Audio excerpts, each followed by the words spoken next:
10월 24일 토요일 새벽 예배 하나님 앞에 나아가도록 하겠습니다. 사도신경으로 신앙 고백하겠습니다. 전능하사 천지를 만드신 하나님 아버지를 내가 믿사오며 그 외아들 우리 주 예수 그리스도를 믿사오니 이는 성령으로 잉태하사 동정녀 마리아에게 나시고 본디오 빌라도에게 고난을 받으사 십자가에 못 박혀 죽으시고 장사한 지 사흘 만에 죽은 자 가운데서 다시 살아나시며 하늘에 오르사 전능하신 하나님 우편에 앉아 계시다가 저리로서 산자와 죽은 자를 심판하러 오시리라. 성령을 믿사오며 거룩한 공회와 성도가 서로 교통하는 것과 죄를 사하여 주시는 것과 몸이 다시 사는 것과 영원히 사는 것을 믿사옵나이다. 아멘. 찬송가 380장입니다. 나의 생명 되신 주. 찬송가 380장. 나의 생명 되신 주, 주님 앞에 나아갑니다.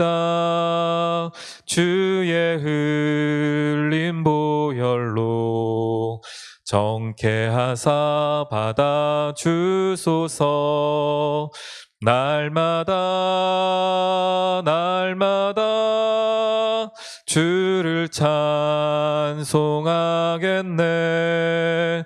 주의 사랑 줄로서 나를 굳게 잡아매소서. 괴로운 세상 지낼 때 나를 인도하여 주소서.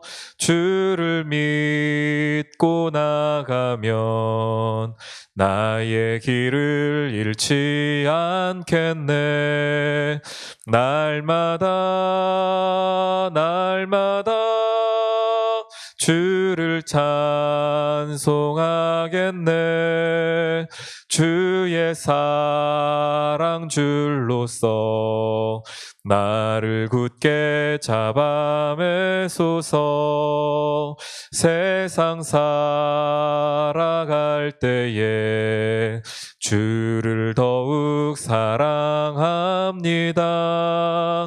밝고 빛난 천국에 나의 영혼 들어가겠네. 날마다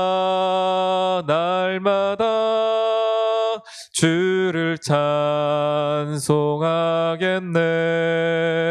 주의 사랑 줄로서 나를 굳게 잡아매소서.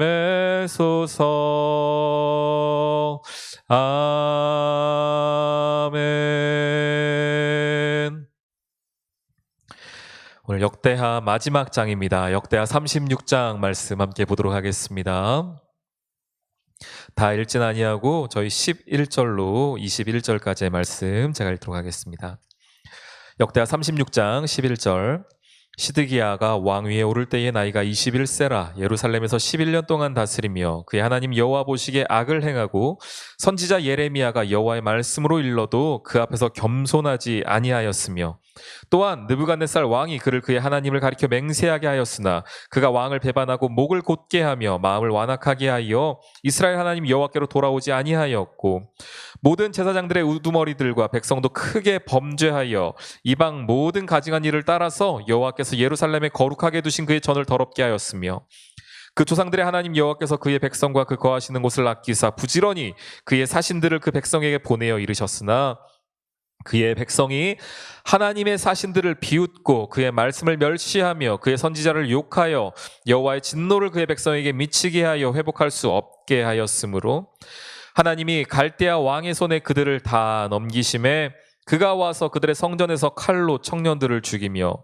청년 남녀와 노인과 병약한 사람을 긍휼히 여기지 아니하였으며 또 하나님의 전에 대소 그릇들과 여호와의 전에 보물과 왕과 방백들의 보물을 다 바벨론으로 가져가고 또 하나님의 전을 불사르며 예루살렘 성벽을 헐며 그들의 모든 궁실을 불사르며 그들의 모든 귀한 그릇들을 부수고 칼에서 살아남은 자를 그가 바벨론으로 사로잡아가매 무리가 거기서 갈대아 왕과 그의 자손의 노예가 되어 바사국이 통치할 때까지 이르니라. 이에 토지가 황폐하여 땅이 안식년을 누림같이 안식하여 70년을 지냈으니 여호와께서 예레미야의 입으로 하신 말씀이 이루어졌더라. 아멘. 오늘 역대하 이제 마지막 부분을 보게 됩니다. 요시야 이후에 여호아스 그리고 김긴 시드기야 이렇게 말하죠. 여호야김, 여호야긴, 시드기야 이렇게 이어지는 짧게 그 나라를 다스렸던 그러면서 결국은 이스라엘의 멸망을 보게 되었던 여호야김, 여호야긴 그리고 오늘 저희가 말씀을 읽어봤던 시드기야까지 결국 이스라엘이 멸망해 가는 과정을 보게 됩니다. 그런데 하나님께서 나라도 마찬가지고요. 개인도 마찬가지. 하나님 사람들을 하나님이 이제 치신다라고 표현할 수 있는데 하나님이 그 사람에게 하나님께서 임하실 때에는 어떤 벌로 임하실 때에는 한 번에 그렇게 하시는 적이 없습니다. 계속해서 하나님이 너 그러다 정말 망한다. 너 그러다 정말 큰일 난다. 너 그러다 진짜 큰일 날 수가 있어. 정말 멸망하는 수가 있다. 이렇게 하나님이 경고를 보내시거든요. 경고를 보내시는데 개인이 되었든 뭐 공동체가 되었든 나라가 되었든지 간에 망하는 사람들을 보니까 그런 경고를 무시하더라는 것이지요. 하나님이 돌이킬 기회를 분명히 허락하시는데 회개의 기회를 허락하시는데 하나님께서 계속해서 기회를 주시는데 그 사람은 결국 그 기회를 잡지 못하는 것을 보게 됩니다. 오늘 마지막 왕 이 시드기야를 한번 보겠습니다. 시드기야의 평가는 뭡니까? 12절에 그의 하나님 여호와 보시기에 악을 행하였다. 말씀으로 예레미야가 가르쳐 주었는데도 불구하고 겸손하지 아니하였다. 13절에서도 목이 곧게 행하였다. 마음이 완악하였다. 왕이 이렇게 하니 그 아래 사람들도 똑같이 행하지요. 모든 제사장들 우르머리들 백성들도 크게 범죄하였다. 이방 모든 가증한 일들을 따라 행하였고 심지어는 예루살렘의 그 성전 안에서도 그런 가증한 일들, 우상 숭배하는 일들을 서슴없이 행하였다는 것입니다. 이것만 이렇게 보면은요, 결국은 이스라엘이 멸망하지 않은 것이 오히려 이상합니다. 하나님이 치셨어도 진작에 치셨어야 했고 멸망했어도 진작 멸망했어야 합니다. 그런데 하나님이 이것까지 하셨는데도 하나님이 그때 멸망시키지 아니하시고요. 15절에 보니까 그 조상들의 하나님 여호와께서 그의 백성과 그의 거하시는 곳을 아끼세요. 백성을 아끼십니다. 이스라엘을 아끼십니다. 그 땅을 아끼십니다. 그래가지고 하나님이 부지런히 일하셨다는 겁니다. 그의 사신들을 말씀을 전하는 자들을 보냈다는 것입니다. 잘 보십시오. 하나님께서 여호와께서 그의 백성과 그 땅을 아끼십니다. 그래서 이 사람들이 여전히 악을 행하고 우상 숭배하는데 하나님만 마음이 급하세요 지금. 그래서 부지런히 사람들을 그 땅에 보내시는 겁니다. 말씀을 전하게 하신 것입니다. 너희 그러다 정말 망한다. 그러다 진짜 큰일 난다. 계속해서 경고의 메시지를 보냅니다. 그런데 16절 보시면은 그의 백성이 하나님의 사신들을 비웃었다. 하나님의 말씀 그의 말씀을 멸시하였다. 그의 선지자를 욕보이고 여호와의 진노 결국은 여호와의 진노가 그의 백성에게 미치게 하였다. 보여주고 있습니다. 망하는 사람들은 결국은 하나님께서 하나님만 마음이 급하셔가지고 부지런히 그의 백성들을 보내시지만 결국은 하나님의 진노를 받을 수밖에 행동하더라. 말씀을 가볍게 여기고 멸시하고 선지자들을 욕하고 결국은 하나님의 진노를 당하여서 회복할 수 없는 지경에까지 이르게 되는 것을 보게 됩니다.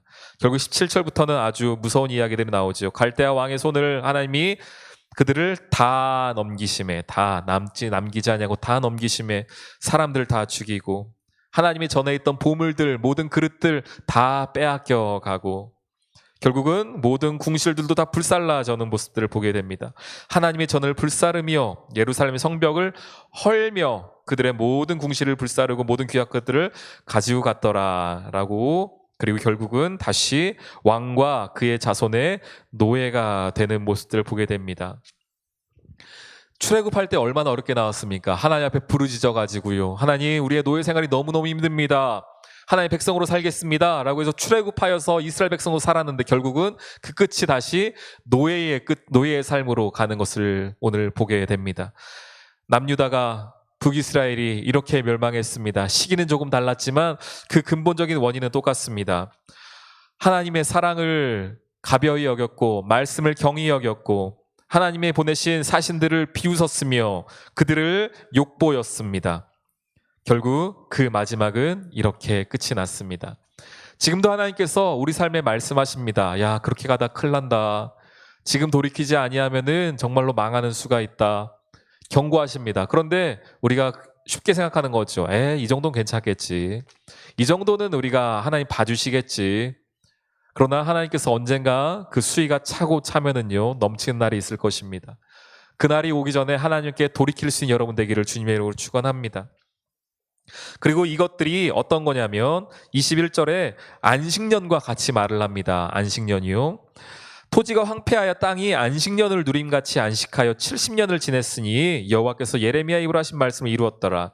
이 얘기는 뭐냐면 이스라엘 백성들이 말씀을 다 잊고 살지 않았습니까? 그러다 보니까 하나님이 지정해 놓으신 안식년, 희년 이런 제도들도 모두 다 잊고 살았습니다. 자기 욕심대로 땅을 계속해서 농사를 지은 것이죠. 원래대로 하면은 7년 일하고 쉬고 해야 되는데요. 근데 그런 모든 것들을 그냥 다 잊어버리고 자기 마음대로 하니까 하나님이 강제적으로 안식년을 취하게 하신다는 것입니다. 우리가 순종하는 마음으로 하나님 앞에 나아가지 아니하면은요, 강제적으로 안식년을 당하게 될 날이 있을 것입니다. 강제적으로 안식하게 될 일이 있을 것입니다.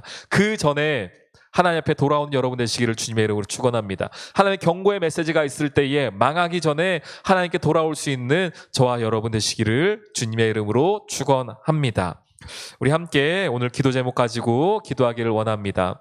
먼저 하나님, 회개의 기회가 있을 때에 놓치지 않게 해주시옵소서. 말씀의 경고에 귀 기울이게 하여 주옵소서. 오늘 말씀을 기억하며 함께 기도하기를 원하고요. 오늘 교회와 중직자들을 위하여서, 나라와 민족을 위하여서 가지고 나오신 기도 제목을 가지고 우리 함께 기도하겠습니다. 하나님 감사합니다. 오늘 하나님 말씀 가운데에 멸망에 갔던 시드기야의 모습을 통하여서 하나님의 말씀이 우리에게 주어졌을 때에, 경고의 말씀이 주어졌을 때에 거기에 귀 기울이며 나아갈 수 있는 저희들 될 수 있도록 인도하여 주시옵소서. 회개의 기회가 왔을 때에, 말씀의 경고가 있을 때에 그것을 가벼이 여기지 않고 우리가 진지하게 그 말씀대로 살아가게 도와주시고 다시 한번 주님께 돌이킬 수 있는 저희들 될 수 있도록 역사하여 주시옵소서. 하나님, 우리 교회가 그런 교회 되기를 원합니다. 이 민족이, 이 나라가 그런 교회 나라 되기를 원하오니 성령님 일하여 주시고 하나님께서 기회를 주실 때에 회개하며 말씀으로 돌이킬 수 있는 저희들 될 수 있도록 인도하여 주시옵소서.